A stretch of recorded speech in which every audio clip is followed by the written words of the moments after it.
Okay, I always feel super weird with makeup on, but we're just gonna rock with it because I'm going out tonight. A common struggle people have when they're dealing with manifestation is, how do I not concern myself with what's in my present reality? How do I not stress about what I'm seeing in the 3D?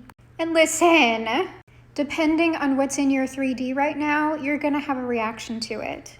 Like if there's a bear in my 3D, probably I'm gonna have some emotions.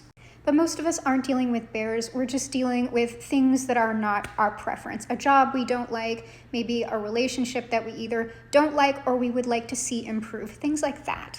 Now, when you're using the law of attraction and some of these more nebulous techniques, it's hard to then describe how not to really involve yourself or get overly attached to what's in your 3D, besides someone telling you, like, just let it go.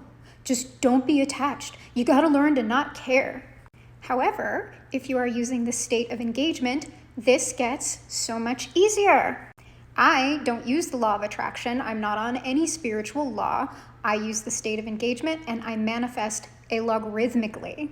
So the way you want to think about your reality is exactly like your FYP or another feed from another social media platform.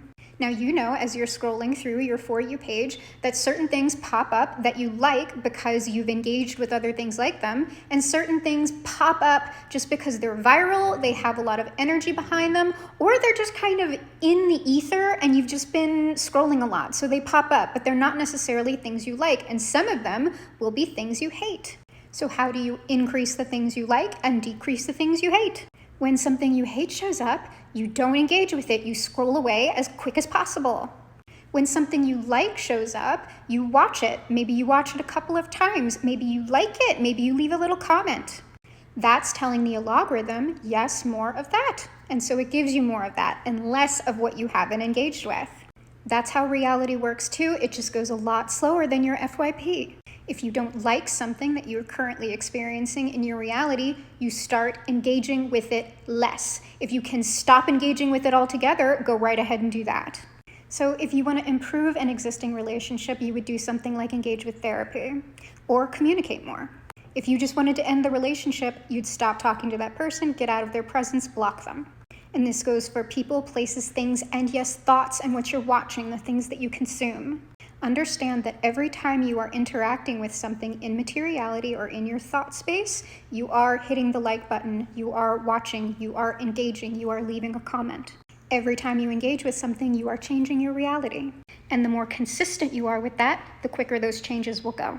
And that's how you don't stress about materiality with the state of engagement.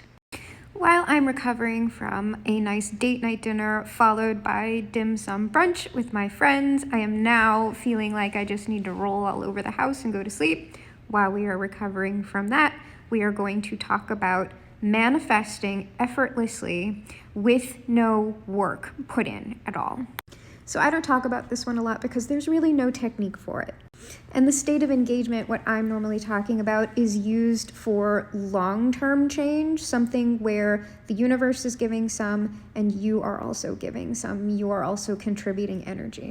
And that is how it's going to work for most of your manifestations, especially ones that you know tend to elapse and develop over a long period of time. You are not going to manifest a new career without developing new skills or applying to new jobs, etc., etc.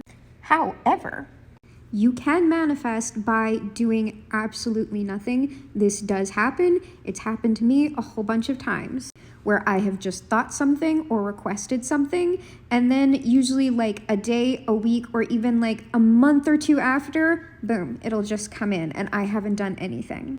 There's no process, there's no technique, you just ask for it, and here's the only thing. Attachment will be an issue. So the only technique here is to be relatively unattached. You can't really care about this too much. It's got to be something that you would prefer to have, but you wouldn't like die without it, right? It would just be something fun. It would be something nice if you received it. But here's the thing. I don't know if the level of attachment actually affects manifesting this way, or if it just sort of feels like it because you're thinking about it a lot and feeling uncomfortable and struggling. But that release, that letting go, I don't know that that's necessarily going to stop things from happening. It's just in your best interest because it feels a lot better. And these are really cool ones to keep track of. So when you notice that something just manifested without you doing anything, write it down, make a list. I've been doing this lately with friends of mine because as we've gotten together, our friendships are so compatible that we've just started speaking stuff and it's just started happening. And it's exciting when you can chain a lot of those little things in a row. And those little things tend to contribute to bigger things that you're working on. So anyway, the only reason why I wanted to mention that is because, yes, that does happen. Like, I utilize the state of engagement day to day, but that doesn't stop me from just asking for things and like leaving the door open for that to just happen for me. So don't stop yourself from doing that. Those are really fun when it goes down. And while I always think it's a good idea to have a practical plan, always leave room for the miracle, because manifestations tend to be a mixture of both your energy and then the magic happening without you. Okay, this one is for people who are currently dating or are meeting new people, like friendships, whatever, even new jobs and stuff. And this isn't really manifestation. I mean, it kind of is, but this works. When I have a couple of people who I'm talking to, and, you know, things are going okay. It's very, very much in the beginning stages. Maybe we've gone out on one date. Maybe we've talked a couple of times, but we don't really know each other yet, okay? I always take a moment to ask God, my guides, whoever is working with me, if any of these people are not for me, let them expose themselves now, let something happen, remove them from my presence immediately. That one goes quick. If someone is not meant to be around you, they will show who they are, they will ghost, they will do whatever. Whenever I ask for that one, it's instantaneous. It's usually like a next day, maybe even same day thing. But you can't really be someone who gets hung up on people or upset when someone maybe says, hey, you know, I've been having fun talking, but this isn't for me. When they expose themselves, it's obviously not a big deal because you're the one who's going to be sort of in the power position for that rejection. But if you're someone who tends to get their feelings hurt when someone tells you, you know, I'm just out of here, or if someone just like disappears randomly, I would still say go ahead and ask for that and then just build up your resiliency because it's really for the best. And just remember, none of that is a reflection of you. And I would tell you, if you're getting your feelings really hurt or you're getting really frustrated or you're getting really hung up and it is really in the beginning phase of things, like you haven't really hung out all that much, if that was me, I would ask myself what was going on. Because my feelings would really only start getting involved if I had been dealing with someone for, you know, maybe 6 months and very consistently for 6 months. But use it. It works. I do not like wasting my time on people who do not deserve my time or attention, so I want them out quick. And you do too, trust me. Are no longer vibrating and operating off of a low vibration. Go back and watch the whole video. If you can't, it's about when men come back. It's men, but this could be anyone because women also tend to always come back if they fit a specific personality type. And this creator is mentioning that when they come back, that you are now to enter into a weird power game with them to demonstrate how you are no longer low vibrational. However, how is that person able to even come back? How is that person able to reach you? And she's talking about texting and things like that. See, when you're actually done with people, you actually block them. You actually make it near impossible for them to ever get in contact with you again because you've learned that lesson. Anyone who has ever demonstrated that they do not value me, I have made it impossible for them to ever come near me again. And I don't care what position that you're in this game, whether you are in the spinning the block position, whether you are in the control position, all the positions are demonstrably weak. You are emotionally weak and emotionally insecure, just entertaining the game, period. The game itself is low vibrational. And if that person circled back around to you, and you are entertaining them in any way, even just to watch the messages roll in, even just to get your little lick back, whatever, that is low vibrational. They are matching with you for a reason. And you are utilizing the state of engagement by engaging with it consistently, thereby validating over and over again just how low vibrational you are. And seriously, most of the stuff that you see with these combative dynamics between men and women in relationships on this app or anywhere else, all of that is hell realm stuff. All of it is sub negative 84th low vibrational. Hello, Dasa. The winning move in this scenario is not to play. The winning move in this scenario would have been to make yourself completely unavailable to these energies. But unfortunately, a lot of people, no matter what, are still going to need that ego validation to help themselves get over the situation if they get over it. If you're doing this, you are still in karmic cycles. You are perpetuating your own suffering and the suffering of others. What's super sad is I see a lot of women on this app saying things like, oh, I beat him at his own game. I did this. I started doing that. Now I have the upper hand. If you're still emotional and doing all of this stuff, you're still playing his game and you're losing. So I want to take a moment to share something truly fantastic. This article from Business Insider. Now, how would I relate this to manifestation at all? And with these kind of topics, it kind of depends on how weird you want to get and how deep you want to go. Also, how ungrounded you want to get. And when something's a little bit weirder, a little bit ungrounded, I like to talk about it some, but I don't like to engage with it too much because I don't think it's particularly helpful to be in this sort of space within your day-to-day life and trying to get things done. And this is especially not going to be a helpful topic if you are still very prone to disassociation, derealization, depersonalization, anything like that. Just give this one a skip. If you don't want to go back and watch the video, it's just about how an article was published about millennials, and it was really the same article from a few years ago with like a radically different headline, and it was just not any type of legitimate journalism whatsoever. It was coming from a legitimate news source, but it was not talking about anything real. The sources that purport to report on reality are not talking about anything real. They are not reporting on reality. They are framing reality. They are dictating reality. They are creating reality. And they create it by you buying into it. Now, this type of thing has been building for a while, since the inception of the internet, pretty much. And even before the internet, there were novels written about how this was happening, how this was building up. Philip K. Dick wrote a lot about that. So why is this important for manifestation? It's important because one of those questions is, how can I not be so attached to the 3D? How can I convince myself that the 3D is not so 3D? And that's a perfect example. None of that was real. And with the internet progressing like it has been and like it will keep going with the advent of AI, deepfakes created photos indistinguishable from the real thing. What does that do? What is real? Even history is a living thing and changeable. As we keep going this way, we will soon be living in a reality where truly all time is now. There aren't going to be any more generations. There aren't going to be any more, oh, this style and this. It's all happening right now. The 60s, the 70s, however you want to refer to that.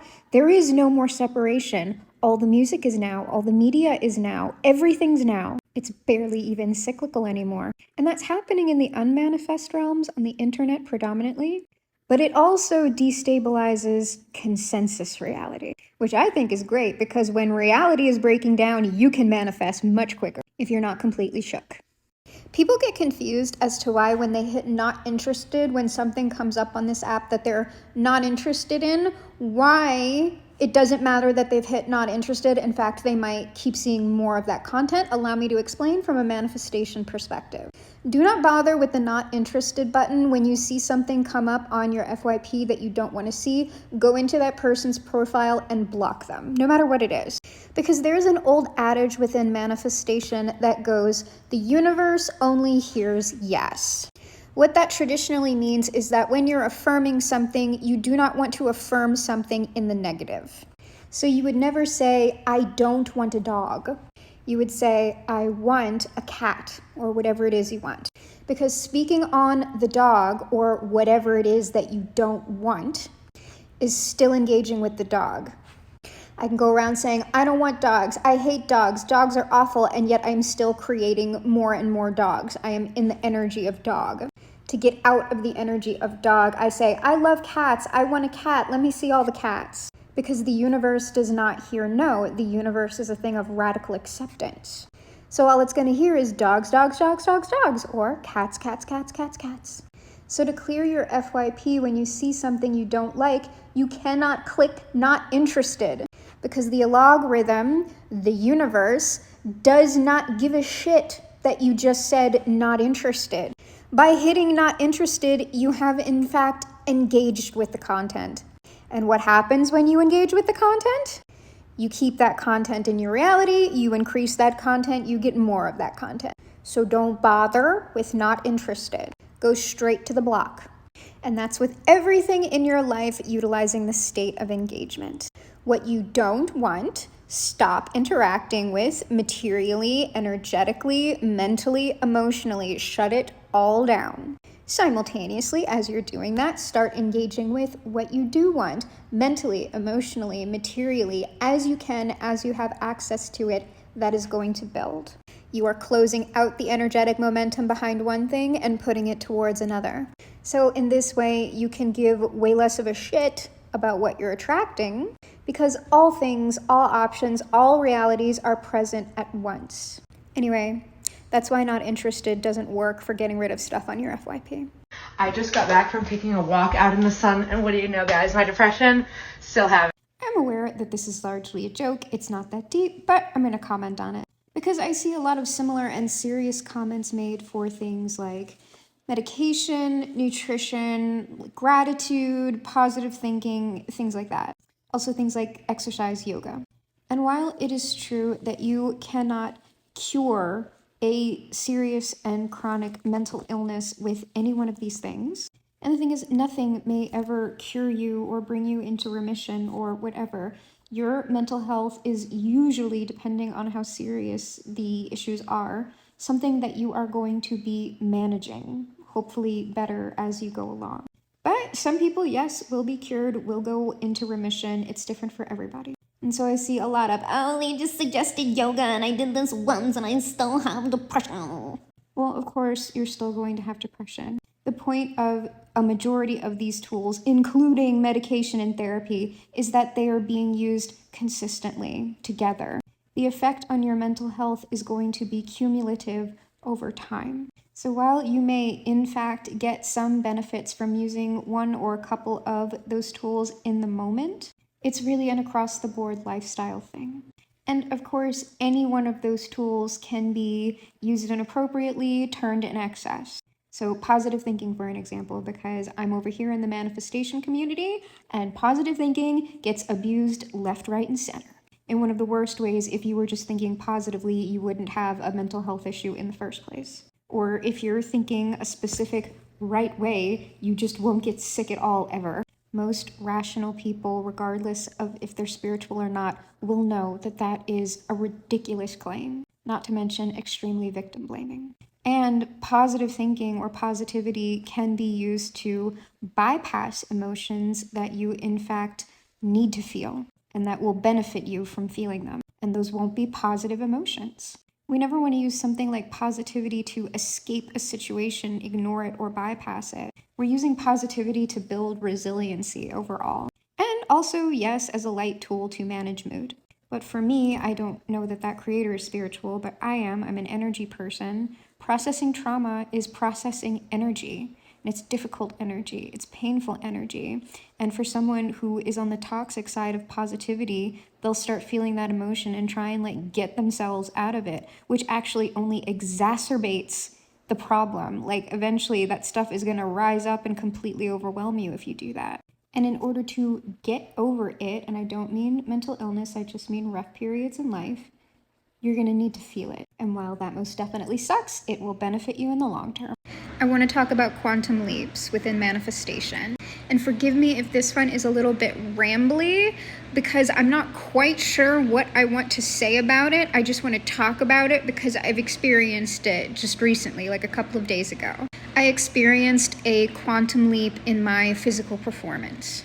And I had been plateaued at a certain level, which was fine for probably 5 to 6 months maybe.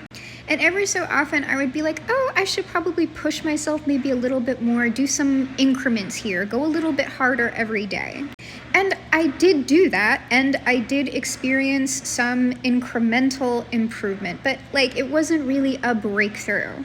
And then a couple of days ago, it was just there.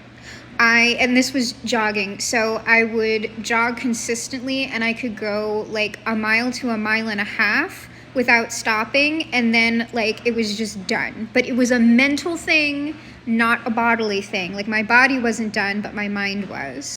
And then a couple of days ago, I was just like, you know what, we're just gonna go and we're just not gonna stop. And when I did that, I ran probably, it was close to 3 miles without stopping. And to be honest with you, I probably could have gone more. And there was no real feeling associated with it.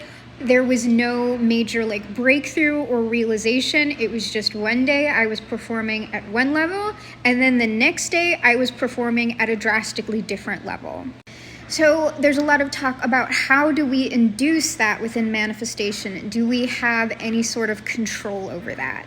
And I'm sure there are techniques, but I really don't know that you super want to control a quantum leap. And I know that sounds odd, but hear me out. Quantum leaps come when you are ready, when you've decided, when something that you've maybe been affirming and working on consistently actually becomes part of your energy. It is now actually who you are. You have fully tapped into that potential. And after you've done that, there really is no going back to the person you were before, or it would be really challenging to do that. Quantum leaps occur when there is little to no resistance anymore, energetic resistance or mental resistance. And that typically takes time because when you're making a change to yourself, you've got a lot of momentum built up in this opposite direction. So a lot of what you're doing on the front end is reducing the momentum from this one way you've been going and then building momentum in the opposite direction. And once you've done that, then you take off. That's the quantum leap. But you can't necessarily force or control that because it happens when it's time.